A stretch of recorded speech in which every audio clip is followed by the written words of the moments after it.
Hi there and welcome to the latest episode of the Transfer Talk podcast. It's Dharmesh Sheth here again. Pete Graves is still sunning it up in Florida. In fact, if you've been following him on socials, you'll have noticed he managed to get tickets for the World Cup final. He gets around, that boy. But today we are joined by a legend. Keith, Thanks. We'll come to you in just a moment. Henry Winter, football writer, friend of the show, I think we can call you now. Legend just means old. Just say it. Well, your words. Thanks so much, because you've hot-footed it straight off the plane from the World Cup, straight here. And I do know that in your last appearance on this show, you did say quarterfinals at best for England. Pleasantly surprised, or a tinge of regret on their part that it ended the way it did? Worse than regret, anger. I think reflecting the mood of many people here, talking to people since coming back, the anger of the England fans out there. What a wasted opportunity by Tuchel against Argentina in that second half. I'm still genuinely angry about it, because it's England was so close to getting to the final, and those subs were just reckless. Okay. Still hurts him. Yeah, absolutely. Even Trump's had a go at him. Yeah.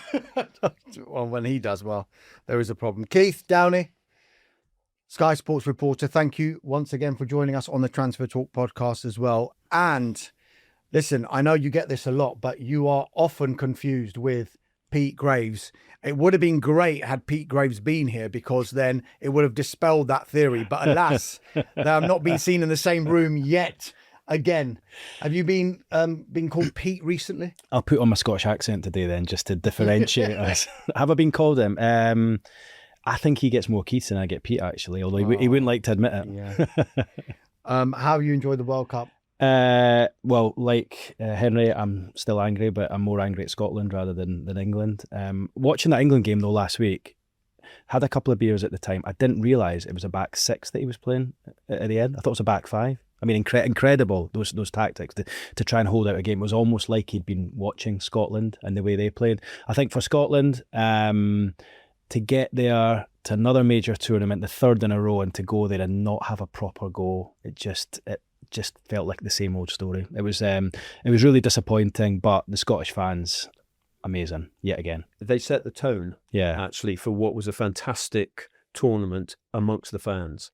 I mean, they're just Boston. I mean, you drank Boston dry. Yeah. And then turning up at Fenway Park, your fans were brilliant. And because you had one of the early games, all the other fans looked and said, hang on a sec, you guys have set the bar high. Well, you've been at the bar, and we need to respond. England fans, all the other fans. So thank you. Yeah. We're recording this podcast in a really sad week as well. The passing, of course, of former Newcastle and England manager Kevin Keegan. Keith, I know, well, you're in the Northeast. That's your patch. Just give us an idea of the impact Kevin Keegan had in Newcastle. You know, I was there on Monday, seeing the tributes coming in, the flowers arriving. Yesterday, Eddie Howe, some of the players popped down to pay their tribute. But I actually spoke to some of the fans who were like turning up, and it felt as though every single supporter who was there had met him at some stage. You know, he was a man of the people. You don't get managers like that these days. And I actually noted down a couple of the things that these fans were saying to me as we were stood there looking at the floral wreaths. And they were saying things like, he's the creator of our DNA. He made us believe again. He single-handedly lifted the club off its knees twice. He will always be the Messiah. And one fan said he is the most important man in Newcastle United's history.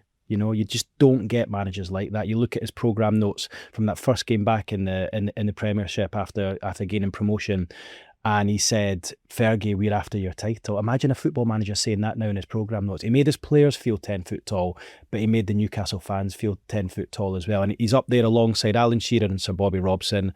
And the one thing he's got different to those two is he's not from the Northeast. And I think most Newcastle fans you would speak to would say he actually might be above the two of them. Incredible that he wasn't a Geordie and he connected with the region as well as he did. Henry, you've obviously known Kevin Keegan really, really well in all the years that you've been covering football, not least England and I guess Newcastle United as well. If you were to share your abiding memory of Kevin Keegan, you must have a few stories. Well, many, yes. I mean, his humour, his humility, his humanity, his, Keith was saying, just the sort of the connection with supporters. And okay, one story. So when Newcastle United, this was when the Great Entertainers, which was a fantastic team, he had that, maybe it was because he's from the sort of, that Yorkshire mining community where people on the edge of Doncaster, where people worked hard all week and really grafted. And then the release was going to the football at the weekend. He wanted to entertain them. He wanted to give them value for money. And his teams always reflected that. Obviously, it didn't work out with England, but I think with his club teams, they absolutely gave everything. And I went to, when Newcastle were training in the mid-90s at Maiden Castle, I went down, I'd arranged to do an interview with Kevin Keegan. And Maiden Castle was Durham's students' training ground. And I thought, well, this would be quite easy. I booked an early train back afterwards. And I thought I'll be in and out in about an hour and a half, have a coffee, 20-minute chat with Kevin. Absolutely perfect. I went up there and I thought it's like match day there.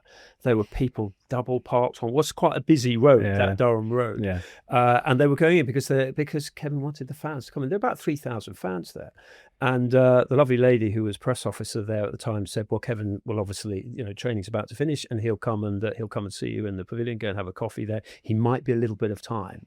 And I watched, and he did, this was pre-selfie, and he did every autograph, every photograph. And I remember there was a kid in a wheelchair, and Kevin got down on his haunches and he looked the kid in the eye, and everyone was made to feel special. And that takes a certain quality. Kevin Keegan was an absolute superstar as a player. We forget nowadays when he was at his peak. Seb Coe was there, Daley Thompson was there, Barry Sheen was there, great boxers were there, all these real iconic sporting figures, and Kevin was absolutely up there. And then obviously Liverpool, and then went to Hamburg, and he got 2 Ballon d'Ors. Bobby Charlton's got one, Michael Owen's got one. So to do that, absolutely one of the greats. And I think the best thing you could say about him, great player, fantastic manager, but actually an even better person, great human being, as you well know, because you knew him. Yeah, just something you said there, Henry, about him as a player. Newcastle signed him after winning the Ballon d'Or twice. Newcastle were in the second tier. Like that's the equivalent of Bristol City signing Cristiano Ronaldo right now. He came to Newcastle and he was still, and I think he was like 30, 31, something like that at the time. For Newcastle to sign him at that stage and for him to go on and save them twice, and you talk about that training session, everyone in Newcastle talks about the training ground down there and inviting the fans in. He put burger vans in. He put, Newcastle now could take a leaf out of his book to help with their commercial revenue. That might not be a bad idea. And we will actually come to that because Kevin Keegan's spiritual home, of course, is Newcastle.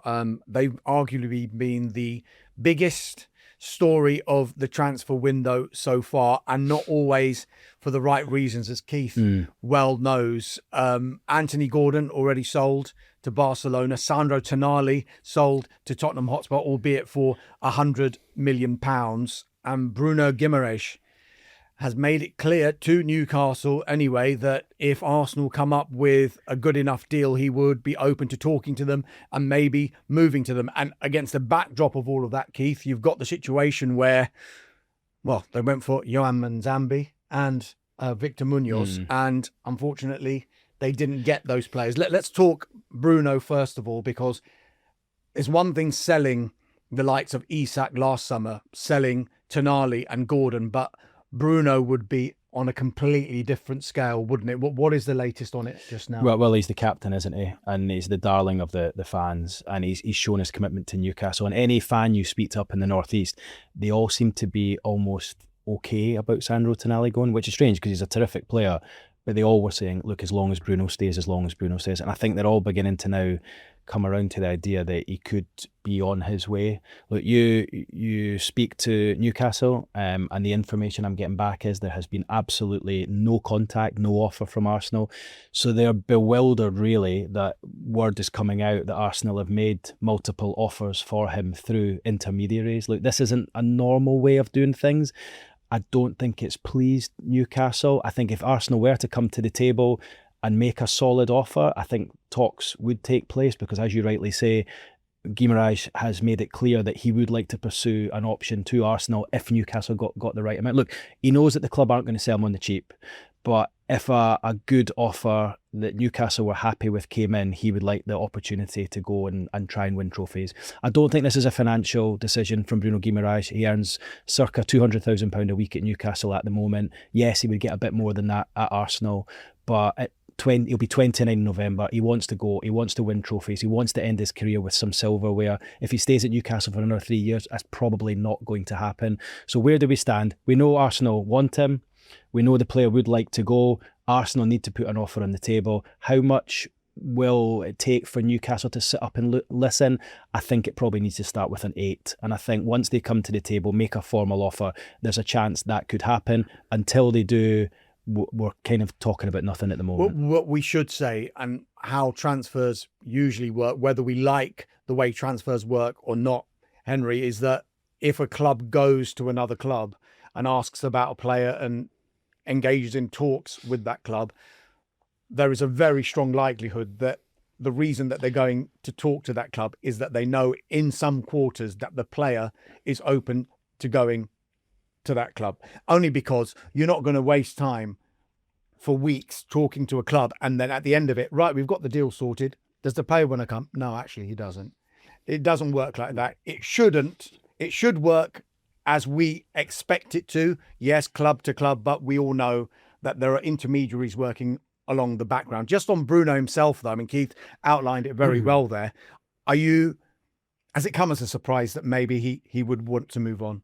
Well, from Arsenal's perspective, he's exactly what they need. Someone to sort of play slightly deeper than Declan Rice. That would be an absolute blend. They've got Zubimendi in there, but Bruno Guimaraes is clearly an upgrade on him. They've got the money. The issue, and you're completely right, your point about beginning with an 8, particularly in the market that we're in at the moment, absolutely Newcastle should hold out for that. Their issue is I mean, the figure I've seen is 65. I mean, he's absolutely he's worth more than that.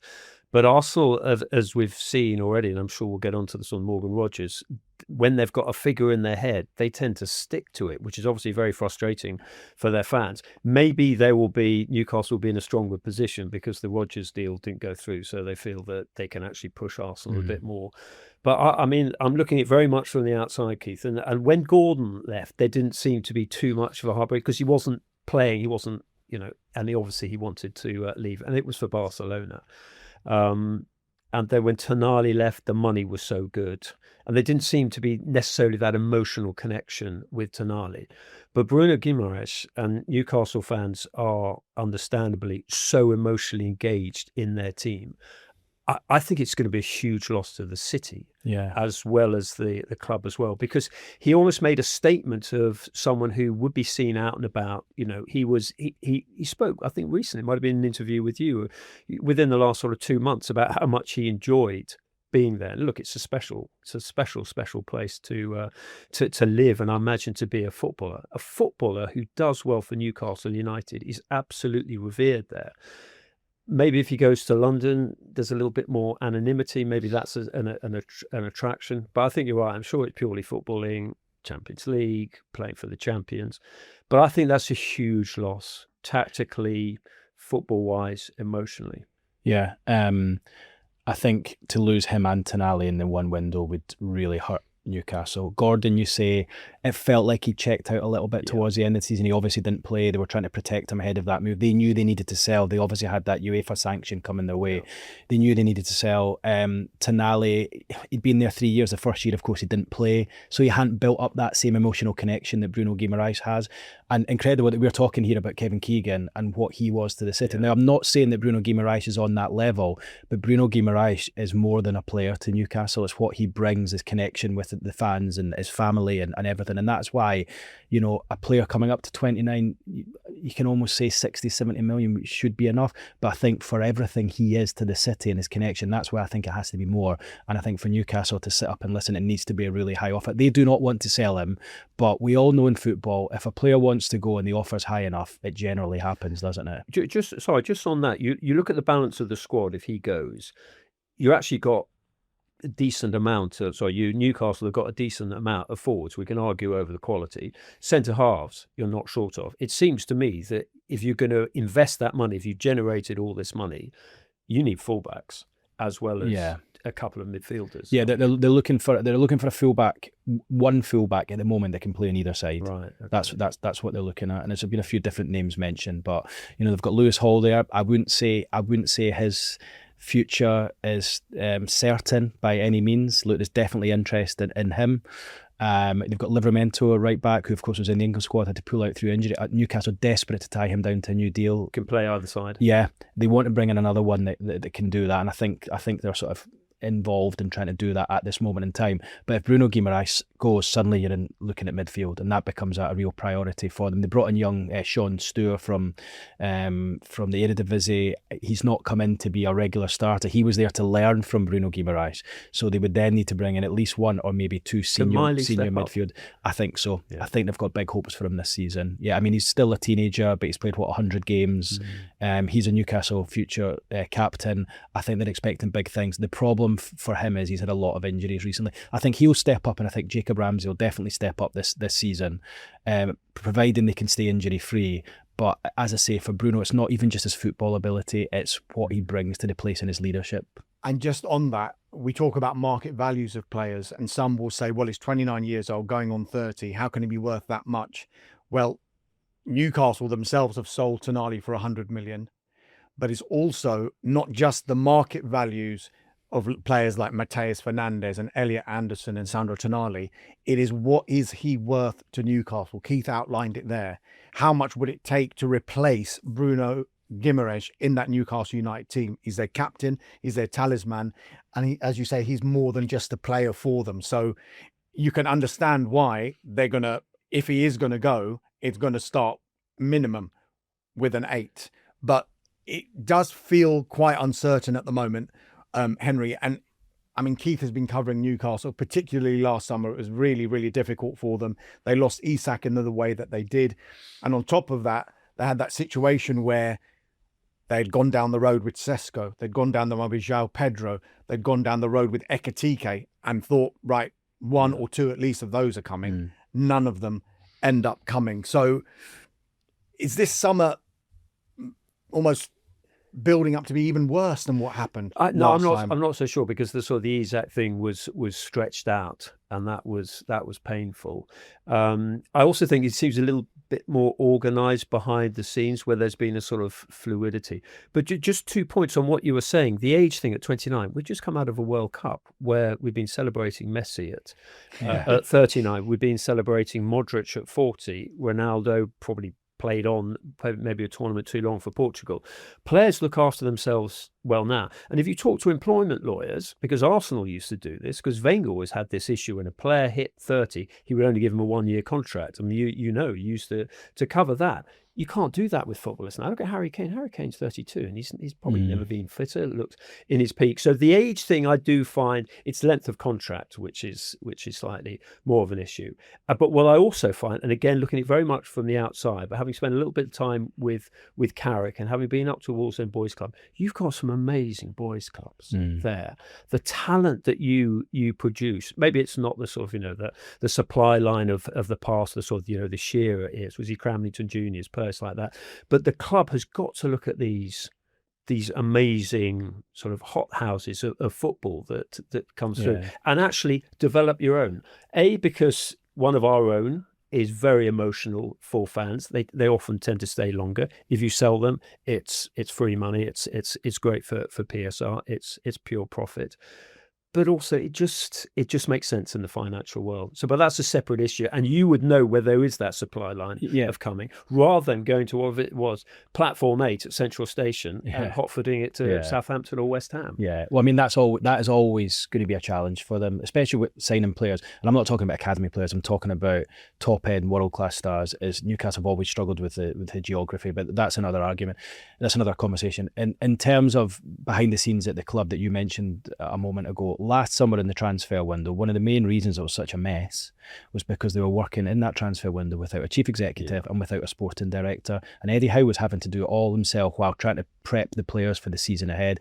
And they spent £250 million last summer. 4 of those 5 arrivals have not really worked. So probably 3. I would give Nick Voltemad the benefit of the doubt. Malik Chow did well, but Anthony Elanga, Johan Wissa, and then Jacob Ramsey, who had injuries. But the three of them, a combined £140 million, have not worked. Yes, they've got an opportunity to go again this season, but last season's transfer window, for all of those reasons, coupled with the Isak saga that dragged on and seeped into the season, just was a disastrous summer for them. They now have Ross Wilson in as a sporting director, who ironically was the man who did the deal for Elliot Anderson to go to Nottingham Forest.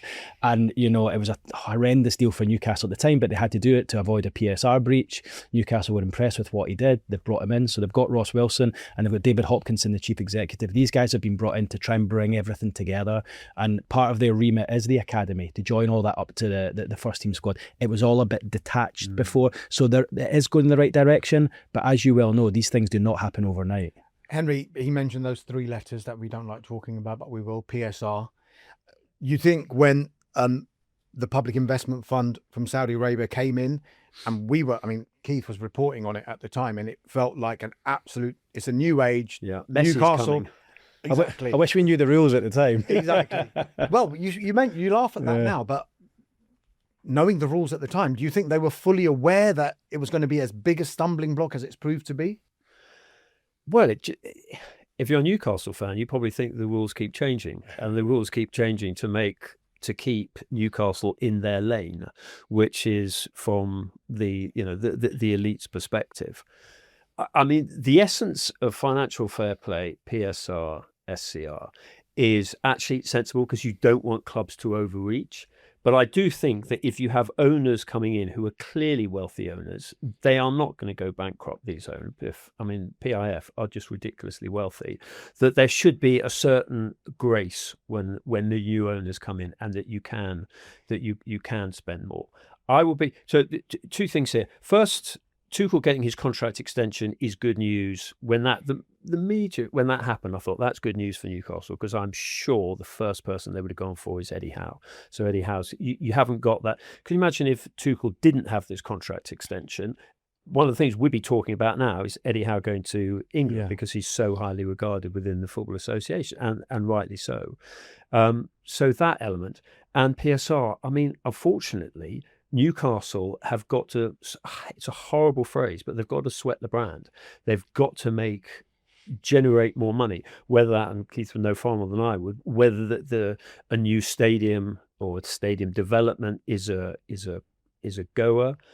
I think it's one of those magnificent stadiums. I don't think the away fans should be up there, but that's another debate. And I love the fact that you can walk from the station. It's right embedded in the heart of the club. So I hope it stays, because it's a special place. But they've got to generate more money, and I think Hopkinson and others are trying to do that. They're trying to move on to the younger market, aren't they? But is that going to be sustainable and enable them to compete? Because it's all well and good signing young players who have got high ceilings.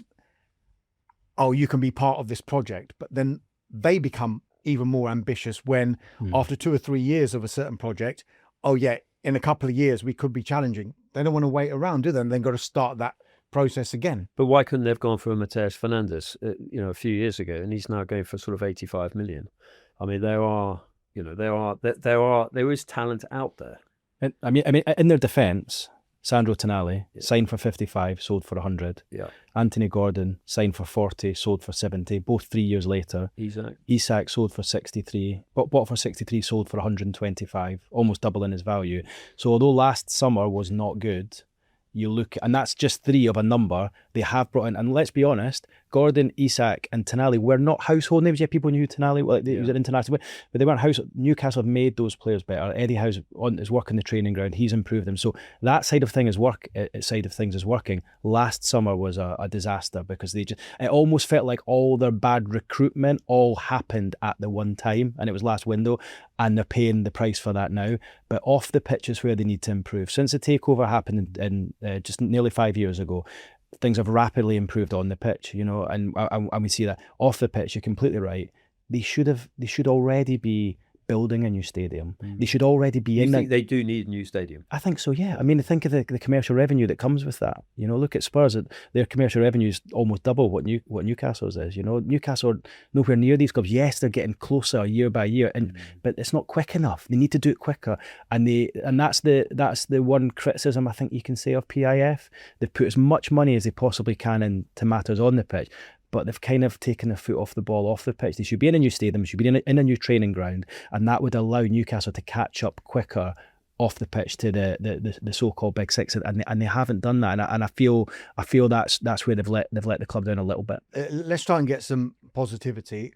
I'll start with the negativity first of all. They've obviously missed out on Manzambi and Munoz when they got those deals down the line. It was a feeling of deja vu compared to last summer, which we've touched on, but they are interested in other players. Lucas Bergvall's name won't go away. Is that a deal that they can get over the line? Is it someone that they're really focused on, and can they compete with Forest for him? They like him. They have inquired. It felt to me from what I was hearing last week, he'd almost been offered to them. It was almost, Spurs, everyone knows Newcastle have now got money to spend, having sold Tonali and Gordon. They know they need a midfielder. They know Bruno Guimaraes could potentially go. And I think it was almost a bit of an exploratory look. Are you interested? What would it take? So I don't think Newcastle, from what I'm told... Surely that would have come up when they're dealing with Tonali to Tottenham Hotspur, right? Well, I think... Come after. Yeah, well, look, I think they know that they like him, but Nottingham Forest made an offer £38 million, haven't they? It's been turned down. Yeah. You know how it works. Spurs are probably looking at it, think, hang on, a bit of bidding more would probably help us here. Doesn't mean Newcastle aren't interested. They are. Did they make a bid last week, a formal offer? I'm told no. There was discussions about numbers, about figures, what it would cost, and nothing's came of it. So it felt, I think Newcastle were a little bit maybe worried that we're kind of getting used to create a bidding war. Will it happen? I think unlikely. Pity, because he's a good player. Yeah, but I mean, I think Spurs are looking for around about 50 million, are they not, for him? It's a lot for I mean, he is good, yeah. Look, they're going to have to pay a premium for whoever they go for.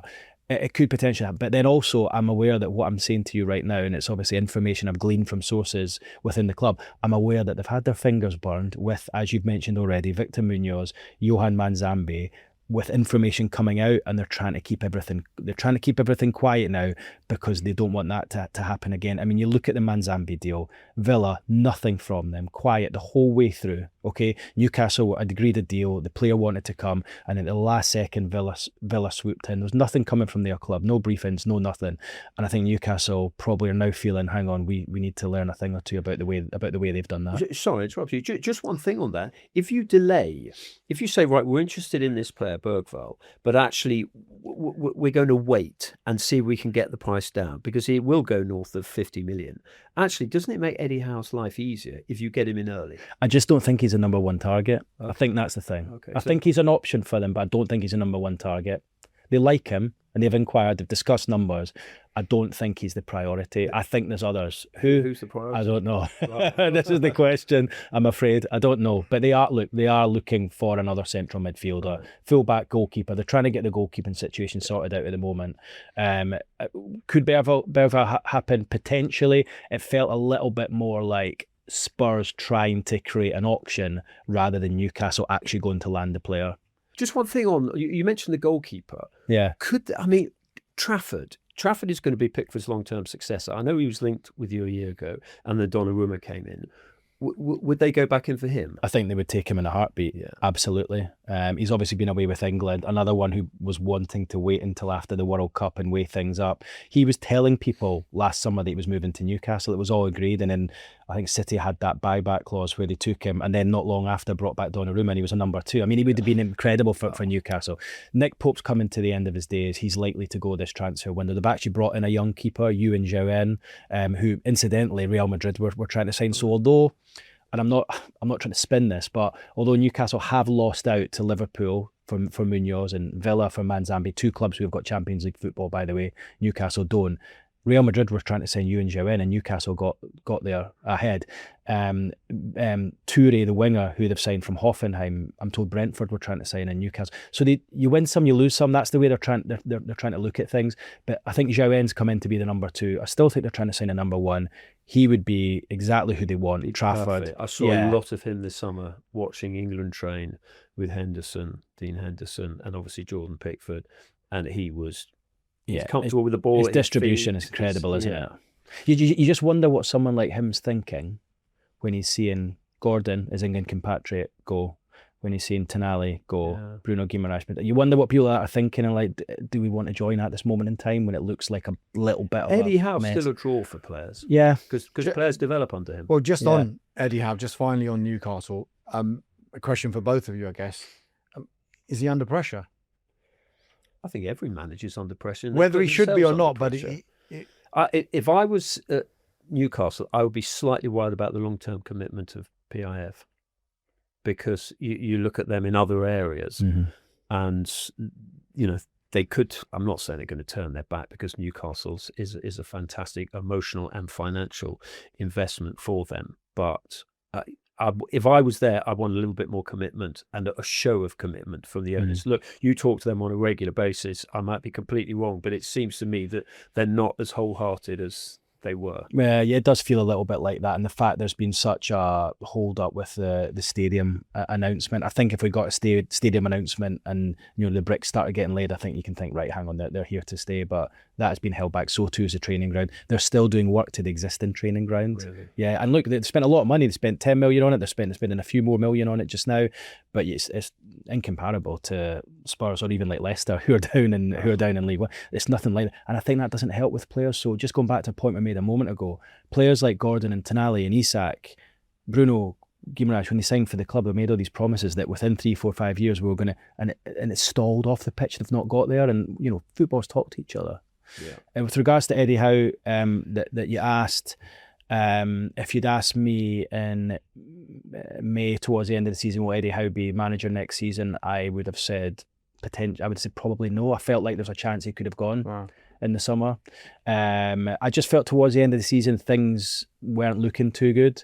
And then he's obviously, this isn't anything that Eddie's told me, it's just the feeling I was getting from, speaking to various people. So that would have been his decision, because the club would be mad to lose him. The club are desperate to keep him. Yeah, desperate to keep him. I just, with everything that had gone on, I wasn't sure whether he was maybe thinking, I'm coming to a point where I've been here 4.5 years. Have I achieved everything that I can achieve at the club? Bringing the first trophy back in 70 years, 2 Champions League campaigns, and still he gets quite a lot of criticism from some sections of the fans, particularly the online side. That's online. There is, as long as it's not the Gallagher. No, you don't hear it. You don't hear it in the Gallagher. No, but I thought towards the end of the season there was a chance he could go in the summer, and then he obviously made the decision. No, I'm all in, and I'm told he's on board with this new model of bringing in young players with a high ceiling. I'm told that he's all on board. But he needs to see players in the door as well. And look, like any other manager, if he gets off to a bad start to the season come October, November, international breaks, there is a chance he could go. But look, I think for Eddie, he obviously feels there is unfinished business. He wants to go again. You're right about the England thing. I mean, at 1-0 DR Congo against England a few weeks ago, I'm thinking, right, who's the new Newcastle manager? So let's see how the season transpires. But look, they've got a lot of work to do in the transfer window. Yep, and Keith, you will be right across it all. Now, we did say that once the World Cup had finished, that the transfer market would accelerate, and it certainly has, because this one came out of the blue, pardon the pun, Henry. £117 million. Morgan Rogers, England international, started that game that you were at, of course, against Argentina, from Aston Villa to Chelsea. Arsenal, it looked all the money that they were really interested in him. It looked like he was going to end up there at some point. And then suddenly, bang, Chelsea come in. In 3 or 4 days, they get that deal done. Are you surprised he's ended up there? I am, from his perspective. Slightly from Arsenal's perspective. I mean, they were looking at 80 million if they could have done that, but obviously Chelsea, they throw the money, and we've seen it with Tonali and Elliot Anderson. This sudden acceleration, it's like house prices, have just suddenly sort of gone up by a third. Look, he's a fantastic player. he's not lightning fast. So when I hear him, and Arsenal was sort of considering him as a left winger, Trossard's gone, Martinelli's his final ball sort of issues there. He's not Madueke quick. I mean, he's a far better player than Madueke. In terms of, I think from Chelsea's perspective, Bluco needed to make a statement. They need to back a very, very good manager in Xabi Alonso, and he's obviously the Joe Shields connection. They overlap for 3 years in Manchester City's academy. The Cole Palmer connection. I can see that Chelsea, but he's not going to be playing in Europe. He's not going to be playing for the champions. So I don't think it's necessarily a financial decision for him, because he would be well paid at Arsenal, and Chelsea tend to sort of back end some of their wages that they give the younger players. I can see it for the connection of, he knows Cole Palmer. Maybe Reece James would have had a word with him during England duty. I think either way that Xabi Alonso plays, and footballers obviously have to think about this. He can play as 2 10s if he's playing a 3-4-2-1, which he did at Bayer Leverkusen. If he plays a 4-2-3-1, Rodgers can play off the left into Palmer, and they've got Estefao on the right and João Pedro up front. So actually, if I was a Chelsea fan, I'd be really excited. We have got this player. We've nicked him from Arsenal. He then comes in and says that Chelsea are the biggest club in London, which maybe have probably from a Champions League perspective, they are, but obviously not the size in terms of fan base and history of Arsenal. But yeah, I mean, he's also an incredibly likeable guy. I mean, the England squad on the whole, and this was a sort of Southgate thing, they're no idiots. They're no sort of particular characters that you don't like. Whenever he's come out and talked during this tournament, he's just such an engaging character. He comes in and plays darts with the press and all that stuff. So he's a really nice guy. Will settle in very quickly at Chelsea. He knows a lot of the people there, but it's very much a sort of, seems a Xabi Alonso driven thing as well. And I've spoken to someone close to that deal actually this morning before we recorded this podcast, and I was assured this was not a financially motivated decision at all. It was the conviction of Xabi Alonso and Bernard Egbali at Chelsea that convinced Morgan Rodgers, actually, I do want to see this project. I can see what they're doing. But then don't you think Arsenal missed a trick there? Presumably Arteta would have had some involvement and said, listen, you're going to be playing for the champions. 100%. But I think Arsenal, as you mentioned before, they will have a figure in their mind and will say, that is as far as we're going to go, because there's as much the market forces dictating how much a player is going to go for. And Aston Villa have got every right, having seen Elliot Anderson, albeit they're not in the same position, Mateus Fernandes and Sandro Tonali go for the money that they have, to say, well, Morgan Rodgers is going to be worth more than any of them. Yeah, absolutely. Villa played a blinder again. but at some point, Arsenal and the Arsenal fans will be saying, well, hang on a sec, we didn't have any PSR issues. Obviously there's some other players that they'll sell to generate money.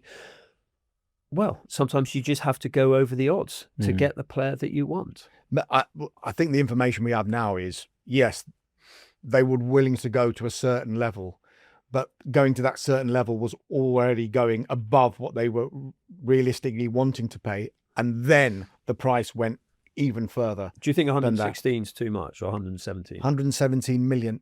Like we said before, market forces dictate, number one, but also how much is he worth to Aston Villa?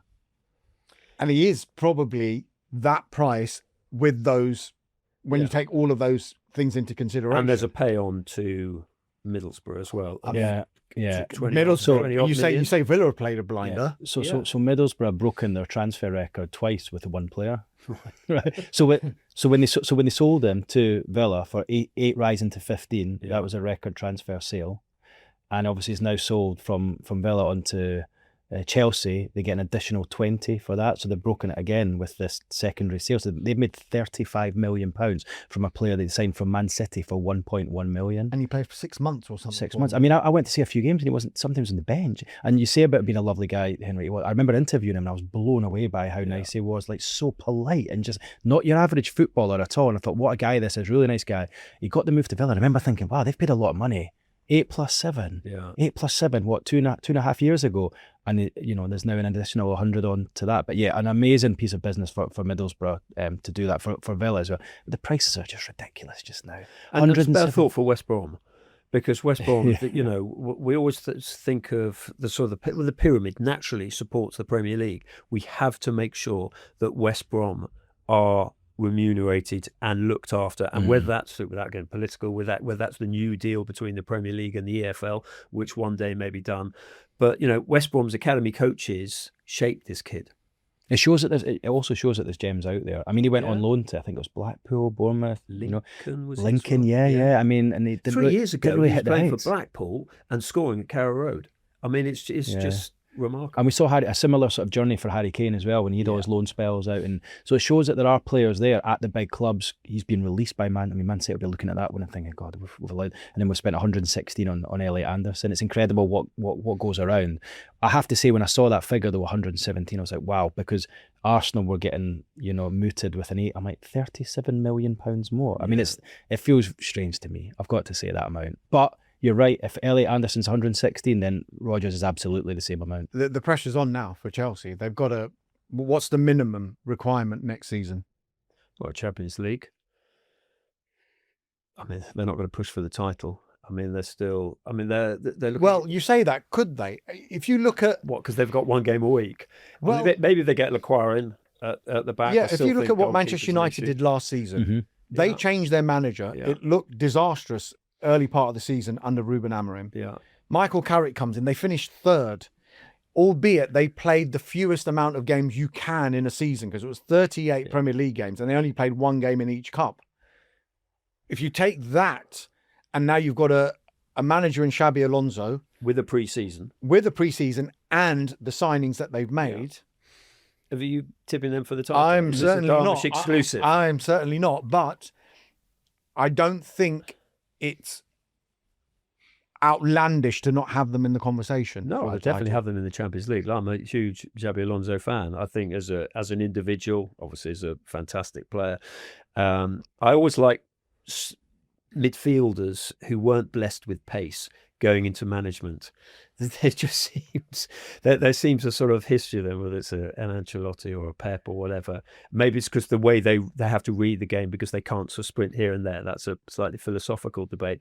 But yeah, I actually think he's a fantastic manager. And I think that appointment, and maybe your point is right, that he'll be able to spend more time with them. I still think there's issues they've got to address defensively as well. It feels like they've definitely underachieved the last few years, given the standard of player that they've got. I mean, when you think of if he's going to play those 2 10s, because I was wondering where he would play with Palmer there, but you mentioned the way he played it at Leverkusen, and if he's going to play those 2 number 10s with, say, João Pedro, if he's there in front, I mean, that's a great front three without playing European football. I just think Chelsea have got the players. They just need the right leader. They need the right manager, and perhaps Alonso is that man. They sell quite well as well, Chelsea. It would balance it out. You know, we talk about the money they spend. They do, you know, they get good money in. Well, you say they sold quite well. You preempted my next question, because Alejandro Garnacho signed a 7-year contract last summer, joined for £40 million from Manchester United. And now it's Aston Villa. I know that people will say they've done great business with Yohan Manzambi. He's cost half of what they've sold Morgan Rogers for, so £60 million. And he performed so well in that World Cup. And people are looking at that one as a real snip. Are you surprised that they're actually going for Garnacho? It's a loan, but Chelsea definitely want a permanent element attached. And they would actually make a profit on Garnacho. £42.7 million is a price that's being mooted. Buyer beware with Garnacho. I think he'll let you down. Unless Emery has this total belief in himself and he looks at this player who obviously has talent, has pace.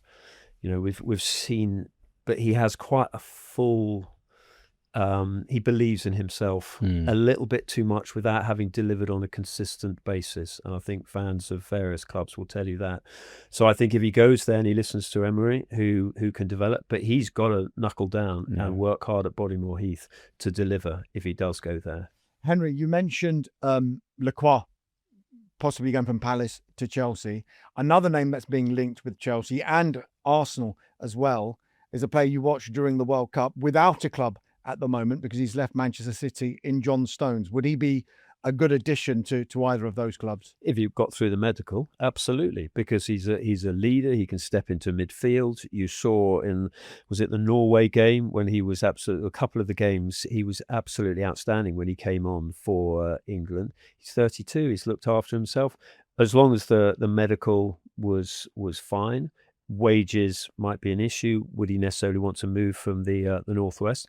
But absolutely, anyone would snap him up. I mean, maybe Arsenal with Saliba out for a bit, that they'll look at him as well. I know they may be interested in Konza at Arsenal, but absolutely, John Stones, top professional, captaincy material, inspirational for younger players coming through.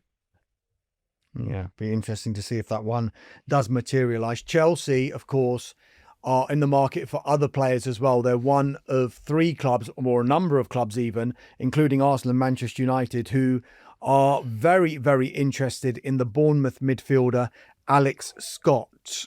Yes, deep intake of breath there. I love him. I was at the under-19s when he won it in Slovakia.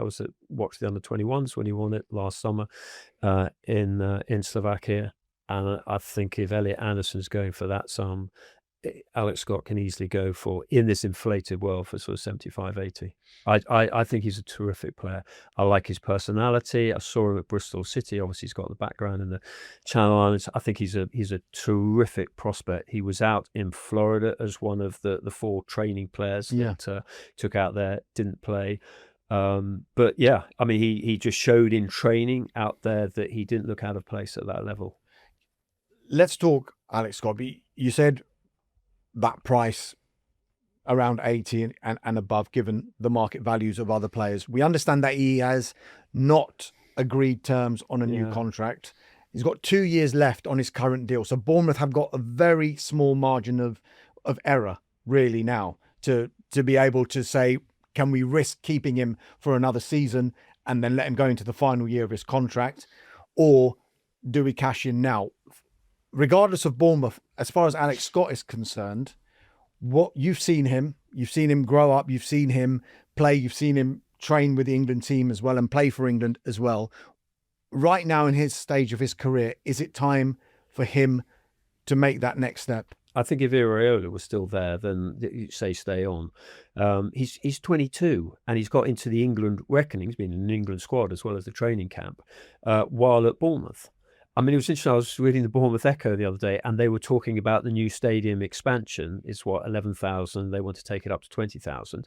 They would do that with the Alex Scott money, because I think it's like between 50 and 60 million, I think, to do this expansion that they need. And there's obviously the interest in it because they're such a well-run club, and a lot of people want to follow them. I mean, look, it's absolutely his career, and he'll make more money elsewhere. He'll probably have more sort of opportunities. But I don't think necessarily a year longer at the club at Bournemouth would necessarily affect him. I think we're going into the Nations League from an England perspective. He's absolutely going to be in the running for that.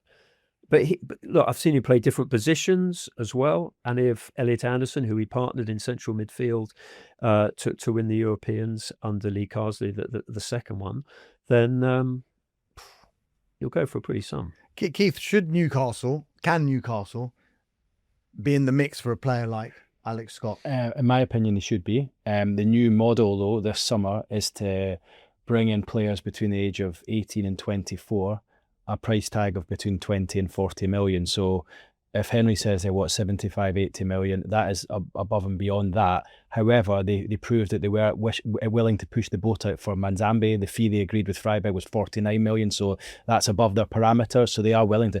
I don't think they should be closing themselves off to players like that. And I do think if they are to lose Bruno Guimaraes on top of Tonali, someone like Alex Scott, who knows the league, young player, high ceiling, I don't think 75 million should be out of the question for them. We know. Chelsea for him. Or they haven't Chelsea had a little nibble at him? Yeah, Arsenal, Chelsea, Manchester United. He's got his options, isn't he? Yeah. I don't think Newcastle can compete. Yeah, that's the problem. Frustration. Yeah. Yeah. I mean, just on Bournemouth, Henry, because we should mention them and their approach to transfers and recruitment. It's to be admired because they buy low and they sell incredibly high.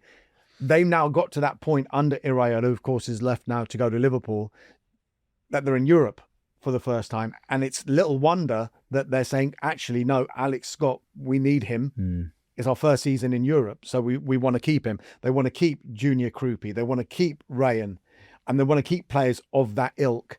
How sustainable is that model that they've had in comparison to where they want to be? Because suddenly, I'm sure when they started this model, Europa League football or European football wasn't even on the agenda. Now suddenly it is.